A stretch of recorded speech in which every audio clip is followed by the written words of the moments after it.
Surprise encounter. They were driving for 40 minutes, and there's still no sign of Winterville. Bethany looked at the time and sighed. 6:30 a.m. She would pinch the bridge of her nose if she's able to, but instead she's fine on glaring at the road. Damn Harry and his pranks with messing with the clocks. She looked over at Sebastian and saw he was sleeping, and let out another sigh. Perks of being the younger twin. But when she looked back at the road, she saw a huge McDonald's sign. Bethany grinned. Finally, food. She gently nudged Sebastian on the shoulder. Hey, Sebby, wake up. Sebastian frowned at the nickname as he swatted at Bethany's hand. He groaned out, Anna, go back to sleep. But I can't. The sky's awake, so I'm awake, Bethany whispered. When he did not reply, she slapped him. Cheesecake! He flinched and looked around, then his eyes landed on his twin. He groaned. Why did you slap me? We're reaching McDonald's. Cinnamon melts and McCafe latte, thank you. He said, and closed his eyes again. Nah, no.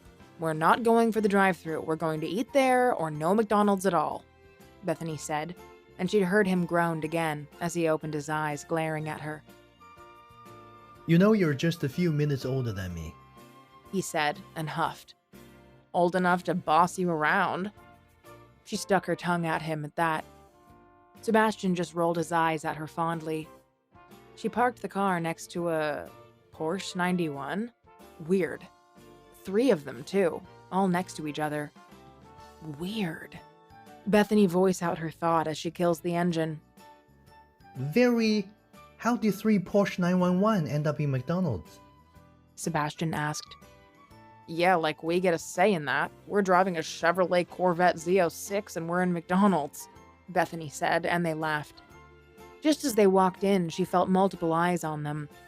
She ignored them as to not let them know she notices and went to the counter. Hi, welcome to McDonald's. I'm Rosie. What can I get you? Rosie said and smiled.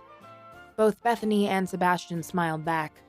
Hi, I'll get the fruit and maple oatmeal, Bethany said. Cinnamon melts for me, Sebastian said beside me, and Rosie's cheek colored. Okay, that will be 20, she said. Hey, I'm going to the McCafe next. You want anything? Sebastian asked. McCafe latte, thanks, Bethany said as he walked away. When she looked back to Rosie, Rosie was staring at her. Can I help you? Bethany asked, confused. Yes, are you two together? She asked. Who, me and Sebastian? Bethany laughed, and Rosie gave her a confused look. No, he's my twin brother, Bethany said. Oh. Rosie's cheek colored even darker. Sorry. Please be seated and until your food is ready. Thank you, she said as she shuffled away. Okay, Bethany said, weirded out, then took a seat near the window. She saw Sebastian whistling with 2 cups of latte in his hands. Then he proceeds to walk past her table. She whistled sharply, making him jump, which earned some giggles from Bethany. He turned around and sighed. You almost scared the shit out of me, he said, and sat down opposite her, handing her the latte. Scaredy cat, she said, and he stuck his tongue out at her. She rolled her eyes and a waitress walked towards them, making sure she sways her hips seductively. Has her screw loosened? Here, let me get my screwdriver to screw it up for you, Bethany thought sarcastically. Thanks, Sebastian said, making her blush, but it was gone a heartbeat later. She walked closer as she slides a card inside his sweater's pocket, then walked away. Bethany was trying so hard not to laugh at Sebastian's weird-out face. When the waitress walked away, Bethany burst out laughing. Sebastian looked at her annoyed. What? It's funny, Bethany said, which earned a playful glare from Sebastian. She laughed again. Hey, it's not funny at all, he said, smiling, which made me laugh harder. Stop it. He laughed, and they both laughed until they caught other customers' attention. She wiped away a fake tear and giggled. So, what are you going to do with that? Bethany said between giggles as she pointed at the phone number. He shrugged. I don't know. He confessed. Put it with others, maybe? He said. Bethany sighed. Why kept all when you know you're not going to call them? Well, it's rude to throw it away, so I just kept them. What about you? I know you get your fair share of them. He said. Well, funny story. She laughed awkwardly. Well, most of them are on napkins from cafes, so I kinda forgot about them. And, well, most of them got thrown away by accident. She finished, and Sebastian broke into a laughing coma. Wow, Brava, you're my twin. Ha! I want to look at their faces when you threw them away or just left it behind. Priceless. He said and clapped. Shut up and eat your cinnamon melts. Bethany laughed and dug into her food.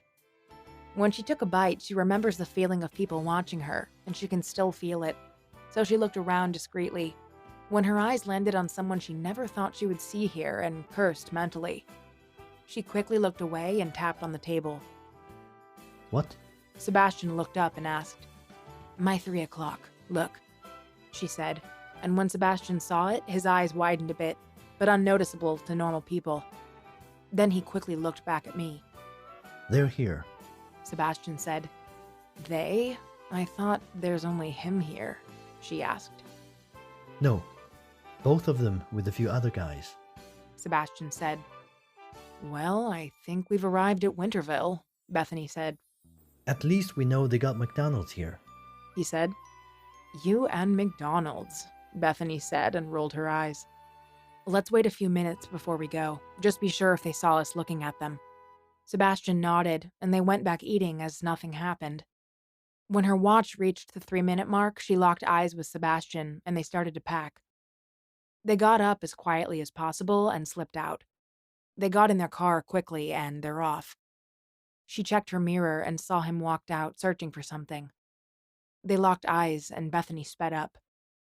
She breathes out a relieved sigh when they were no longer in sight.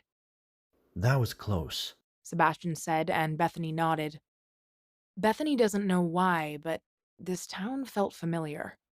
Following her guts, she just drove to somewhere, into the woods and deeper. The deeper she drives in, the more she frowns. Wait, that's it. Winterville, how can she forget?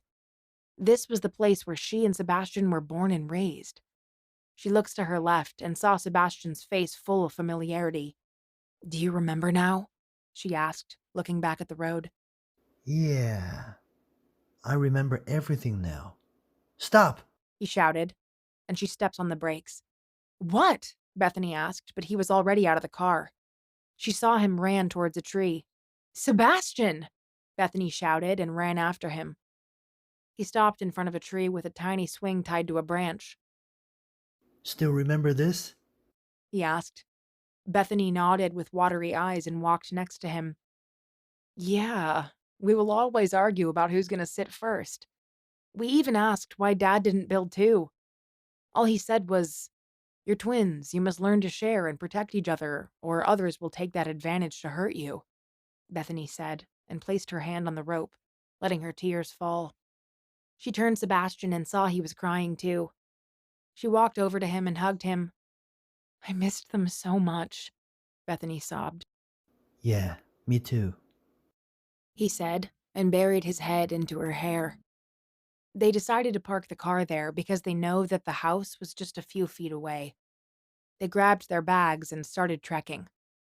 After a while, they reached their old house. Bethany fought the urge to cry again when she opened the front door and stepped inside. Everything was just as she remembers. The pictures, the tables, the chairs. Everything is still the same as they left it when they went on that horrid vacation.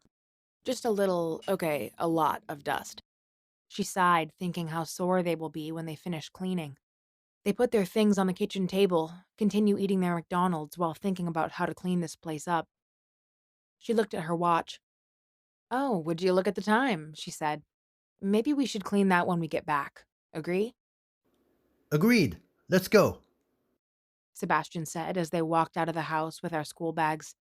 They decided to walk to school because they got to stay on the low profile. Plus, their car had been seen. While they were walking, they took out their target's document. Randolph Anthony Stoner, age 16. Genus is Canis lupus, Bethany read. Wait, Canis lupus? Sebastian asked. Yeah, it means gray wolf, she said, and he nodded. Alpha of the Shadow Moon's pack. Wolf's fur color is brown with black paws and 2 upside-down triangles. Thin and long mark from his cheek until his jaw. Human eye color is green with dark blonde hair and has slightly tan skin, and his wolf's eye color is bright blue. She finished, putting back my documents. Ramona Ann Stoner, age 16. Genus is Canis lupus. Twin sister of the Alpha of the Shadow Moon pack. Wolf fur color is gray. Instead of 2 upside down triangles marked like her brother, she has 2 small teardrops, one right side up and one upside down. Human eye color is green with dark blonde hair like her brother's, but she had more paler skin than her brother, and wolf eye color is bright blue like her brother's too. When he was finished, we were already at school. He put his documents back into his bag and looked at his twin. What now? He asked, and pushed open the school's front door. Whatever the kids were doing, they stopped just to glance at them. Let's check our schedule, Bethany said, and opened her locker. They took their schedule out. So we have first, fifth, seventh, recess, and last period together, he said, putting his small amount of weapons into his locker, as Bethany following. I wish I can stop those people from staring, Bethany said, and slammed her locker closed and leaned on it. Like, don't they felt awkward or something? She asked Sebastian. He closed his locker and leaned on it too. Beats me, he said. Then the bell rang. Come on, let's go to class, Sebastian said, and they walked towards their first class, which was Latin. They went into the class and sat at the very back of the room. Right as they sat down, the whole class was giving us glances. Some even winked at us. Bethany had to try to stop herself from gagging. When Sebastian turns to look at her, he tries to cover his laugh with a cough. Bethany rolled her eyes just as the teacher came in. All right, class, The teacher was cut off when a boy and a girl came barging in with a loud crash. When she looked up, she holds in a gasp. Really? You've got to be joking. There, on the floor, laid Randolph with Ramona on top of him.